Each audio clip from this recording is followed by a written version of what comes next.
Vous cherchez un podcast qui parle de narration, de jeux de rôle et parfois de whisky tourbé? Vous êtes tombé au bon endroit. Alors bienvenue à la table de Tell and Play.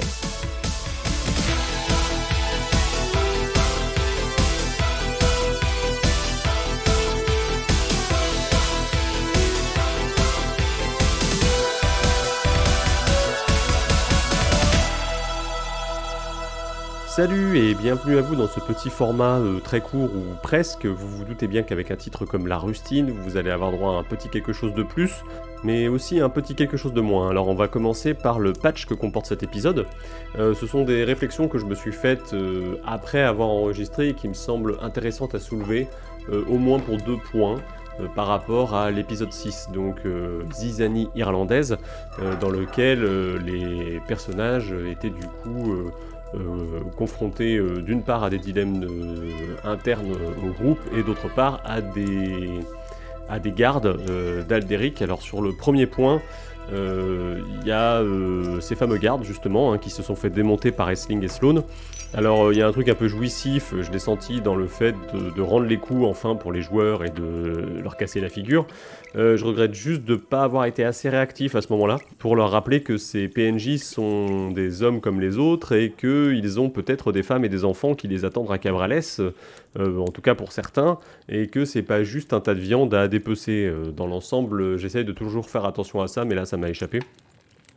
Ce qui est joué, on va pas revenir dessus, mais je voulais vous partager cette petite réflexion d'une part, et ça me permet moi de la garder dans un coin de ma tête pour des parties ultérieures.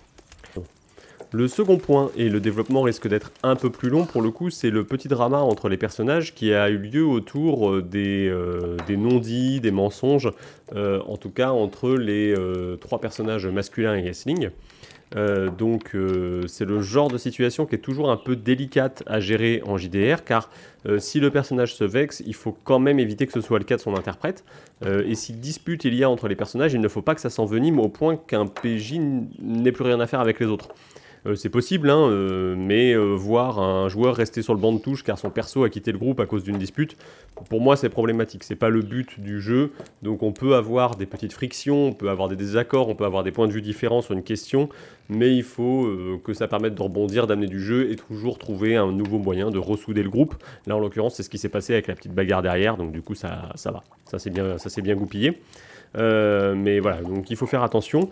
Et en l'occurrence, j'essaye d'être toujours aux aguets quand ça se présente, notamment en scrutant les visages de mes joueuses et de mes joueurs, au cas où, pour déceler une éventuelle moue, une gêne. C'est pour cette raison notamment que je demande toujours à mettre la webcam lors des parties en ligne, comme c'est le cas ici. En l'occurrence, comme j'enregistre à côté d'Agathe, la joueuse qui incarne Aisling, j'ai pu checker d'un coup d'œil son attitude pendant la dispute. Ici, tout allait bien, elle était juste en train d'interpréter une sœur irlandaise vexée. Côté joueuse, on pouvait continuer, il n'y avait pas de problème.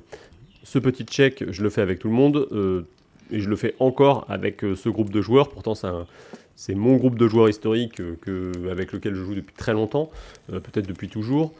Il suffit qu'il y ait un peu de fatigue, un mot malvenu ou un quiproquo à une heure indue pour que ça se prenne la tête et que ça parte un peu en cacahuète.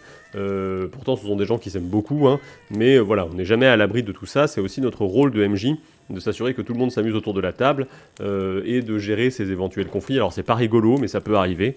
Voilà, il faut être attentif. C'est une responsabilité, mais il faut composer avec et je voulais vous en parler un petit peu.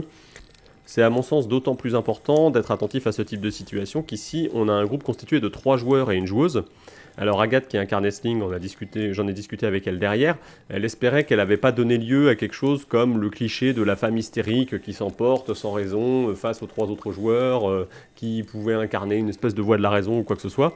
Parce que derrière, il y a quand même la question de la stigmatisation de certaines postures et la place qui lui est réservée à elle en tant que femme à la table, même implicitement, puisque on vit tous dans des modèles sociaux, on a tous des pressions sociales qu'on reproduit ou qu'on exerce, et en l'occurrence, on va pas se leurrer, le jeu de rôle est un univers très masculin, et donc trouver sa place en tant que femme dans un groupe de jeu, ça peut être un vrai parcours du combattant, surtout si on veut éviter les clichés, et ce, même si ça évolue dans un sens très positif aujourd'hui. Il y a beaucoup plus de joueuses, il y a beaucoup plus de meneuses de jeu, donc ça a tendance pas à s'inverser, mais en tout cas à s'équilibrer.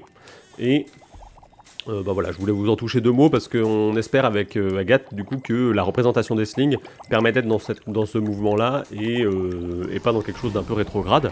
Voilà, donc je veux pas non plus que mon discours ici donne l'illusion d'être un peu paternaliste parce que je le répète, je suis attentif à toutes mes joueuses et tous mes joueurs de la même manière.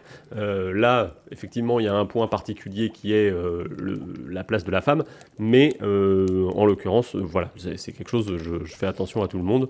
Je tiens à le repréciser ici. Voilà pour les 2 réflexions que je souhaitais vous soumettre et qui n'avaient pas fait leur chemin à ce moment-là jusque dans l'épisode 6. Je voulais les partager avec vous, n'hésitez pas à me faire un retour dessus parce que c'est un sujet sur lequel je pense qu'on gagne à échanger. Et après, on va passer aux choses qui fâchent, puisque, enfin, ou plutôt non, pas enfin, la fin de l'œil de Laurent Canou ne sera pas en ligne d'ici Noël, comme je l'avais promis. Et oui, ça y est, je deviens comme George R.R. Martin, l'auteur du Trône de Fer, hein, Game of Thrones, en faisant des promesses de sortie que je ne tiens pas. Pour le coup, il y a une raison à cela. On rentre un peu plus tôt que prévu en métropole, ce qui rend la fin 2023 et le début 2024 assez chaotique. La dernière partie, qui a donné lieu à un enregistrement de 4h30, est encore sur le banc de montage. À l'heure où j'enregistre ce petit bout de rien, il n'y a que les 15 premières minutes qui sont montées. Et encore, ça c'est juste un ours. Hein.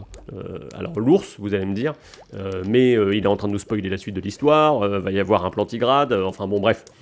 Que nenni, hein, comme on dirait avec un bon vieux trope médiévaliste. L'ours correspond en montage à la première version à peu près dégrossie de ce que donne le métrage, qu'il soit court ou long. Alors c'est surtout du langage, on va dire, audiovisuel, vidéo, hein, mais bon, on peut l'appliquer à l'audio aussi. Il s'agit d'une version, du coup, peu ou pas finalisée, pour avoir un peu une vue d'ensemble. Alors ça me donne l'occasion du coup de vous expliquer un peu aussi dans cette rustine comment est-ce que je procède. Alors sachez qu'il y a 3 ou 4 étapes à peu près, hein, ça dépend des fois, pour aboutir à un épisode de l'œil de Laurent Canou. Alors d'abord il y a un peu de traitement de voix et de nettoyage, ça généralement je le fais sur Audacity, surtout qu'il faut doubler la piste pour en faire une version stéréo car le logiciel d'enregistrement qui est Zencastr ne propose que du mono en sortie. Donc il faut, si vous voulez avoir du son dans les 2 oreilles de manière correcte, il y a un petit peu de boulot. Ensuite, je balance tout ça dans Adobe Premiere. Alors, il y en a qui me diront « Hérésie, Premiere pour monter de l'audio, c'est un logiciel de montage vidéo !» Et vous aurez raison. Mais c'est celui que je maîtrise le mieux parce que c'est celui que j'utilise depuis 20 ans. Et par conséquent, je sais où sont mes raccourcis, je sais où sont rangés les outils, et c'est ce qui me permet de le faire le mieux possible, sachant que le logiciel permet des exports audio. Voilà, donc moi, c'est plus instinctif pour moi d'utiliser ce logiciel-là. Donc je balance mes 4 pistes dans le logiciel et là bah, c'est parti pour de la découpe, du rafistolage, du retouchage de niveau sonore parce qu'il y a quand même beaucoup de variations entre quelqu'un qui rigole très fort à une blague et quelqu'un qui va essayer de murmurer pour essayer de donner une petite tension. Donc voilà, en gros, il y a une bonne journée, voire 2-3 jours parfois de ce premier jet, on va dire, donc de cet ours, puisque c'est ça qu'on a à la fin. Et quand ça c'est terminé, ben, retour à la case départ, je réécoute tout. Et là, pour le coup, j'ajoute les musiques, les bruitages et tout ce que je peux rajouter en termes d'ambiance. Ça me permet de refaire les niveaux en fonction de ces ajouts et aussi de virer quelques trucs quand je vois qu'il y a des choses qui m'ont échappé. Parce que bon, comme c'est un travail qui est beaucoup sur l'écoute pour le coup, il y a des fois où on décroche un peu et on rate quelques éléments. Alors je pourrais rajouter les bruitages et la musique dès le début, ça m'est arrivé de le faire, mais j'ai l'impression que je perds du temps quand je fais ça. Plus souvent, je vais moins vite. Et bah voilà, pour le coup, je perds aussi une étape de correction quand je fais ça, puisque effectivement, généralement derrière, je passe directement à l'étape suivante, qui est la vérification audio. Alors ça, pour tout vous dire, généralement, je monte au casque les 2 premières étapes là dont je viens de vous parler. Et ensuite, j'envoie ça dans une enceinte, alors soit ma petite enceinte portative qui a un son pas trop dégueu mais pas exceptionnel, soit directement dans le son du PC en me disant si les gens ils écoutent directement avec leur téléphone, c'est à ça que ça va ressembler. Là pour le coup c'est vraiment une vérification globale, hein, donc de temps en temps il y a 2-3 petites retouches à faire, mais normalement on est à une version à peu près finie quand on en est là. Et puis ça me permet aussi de voir comment ça sonne dans une pièce. Voilà, pendant que je fais cette vérification, généralement je fais autre chose en même temps, c'est-à-dire que je prépare les vignettes, je prépare les textes pour les mises en ligne, je prépare tout ce qui est réseaux sociaux et tout ça, et une fois que c'est terminé, bah, j'upload tout ça sur PodCloud, et derrière, bah, il y a encore un petit boulot, parce que PodCloud permet de préparer la vidéo YouTube, mais il faut encore s'occuper de YouTube derrière.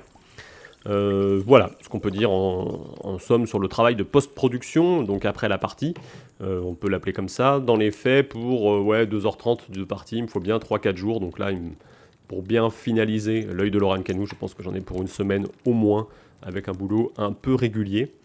Voilà, parfois c'est moins, mais bon, ça dépend vraiment des aléas, parce qu'il y a aussi parfois des petites couilles pendant les enregistrements, des fois on perd un joueur, il revient, enfin des choses comme ça. Donc il y a toutes ces petites choses avec lesquelles il faut composer. Du coup, voilà comment je procède et voilà pourquoi c'est un peu long et pourquoi j'ai besoin de temps. Et justement, du temps, je vous disais, je vais en manquer d'ici la mi-janvier. Je pense que j'aurai pas forcément le temps d'ici le 15 janvier de remettre le nez sur le banc de montage. On verra bien à ce moment-là ce que ça donnera. Peut-être que j'arriverai à m'isoler 1 ou 2 jours dans tout ce qui est des retrouvailles des copains et de la famille qu'on n'a pas vu depuis longtemps. Je vous livre tout sur ma vie, c'est vraiment une confession ce truc. Voilà, donc on se redonne rendez-vous à partir de la fin janvier. Ce que je peux vous dire, c'est que pour la suite, il y a déjà quelque chose de prévu, puisque l'œil de Laurent Canou, je vous ai dit, c'est terminé. Mais après, on va changer d'univers pour aller jouer à Cats la Mascarade, qui est édité chez Black Book. Alors pour le coup, c'est un univers, pour ceux qui ne le connaissent pas, dans lequel on joue des chats télépathes qui sont maîtres du monde, puisqu'en réalité, l'humain n'est qu'un esclave créé génétiquement pour les chats, par les chats pour les servir. Et voilà, on jouera un scénario de mon cru, pour le coup, alors ça j'y tiens, je continuerai à le dire ici. J'ai pas trop envie de jouer les scénarios des autres dans ce format audio, écrivant moi-même des scénarios et même si ça me dérangerait pas d'entendre des gens les jouer, je sais pas. Il y a un truc qui fait que je préfère que ce soit des choses que moi j'ai écrites qui soient utilisées dans ce cadre-là, même si je vais utiliser l'univers du jeu et le système de jeu. Voilà, je préfère que ce soit ma tambouille perso, donc en l'occurrence l'œil de Laurent Canou, comme c'est moi qui l'ai écrit pour les 12 singes, ça ne me dérange pas non plus. En parlant de Cthulhu Ténébris, derrière on devrait y retourner. Je pense qu'on jouera le scénario irlandais au moment de la sortie des ouvrages en physique, mais ça sera pas avant fin 2024 pour le coup. Ça fait beaucoup de plans sur la comète, mais ça me permet de vous dire un peu ce qui va arriver. J'espère aussi pouvoir développer un peu le podcast sous d'autres formes, mais une fois de plus, je veux pas trop m'engager, notamment avec des rencontres avec des auteurs, que ce soit des auteurs ludiques ou des auteurs plus classiques, et des réflexions autour de la manière dont on construit les histoires, parce que c'est quand même mon motif à moi, que ce soit du jeu de rôle ou que ce soit autre chose. Enfin voilà, il y a plein de projets pour 2024 et on verra ce qui aboutira ou pas. D'ici là, il est temps de nous quitter et je vous souhaite à vous qui nous écoutez de belles fêtes de fin d'année 2023, en espérant pour certains que vous aurez un bon Cthulhu Ténébris au pied du sapin en attendant la livraison des ouvrages physiques, et pour d'autres, plein de belles choses ludiques et plein d'univers à explorer. Si vous avez des recommandations d'ailleurs, je suis preneur de ce que vous voudrez bien poster en commentaire, non pas comme idée cadeau ou quoi que ce soit, hein, juste sur les jeux de plateau, rôle, ou les films, séries, livres qui ont marqué votre année 2023. Après tout, c'est toujours bon à prendre d'avoir quelques conseils d'autres choses à explorer. Bon allez, cette fois j'arrête mon verbiage, et puisque les repas de famille de fin d'année peuvent parfois virer à la prise de bec, plutôt que de vous souhaiter un joyeux Noël, je vous souhaite de joyeux Hunger Games, et puisse le sort vous être favorable.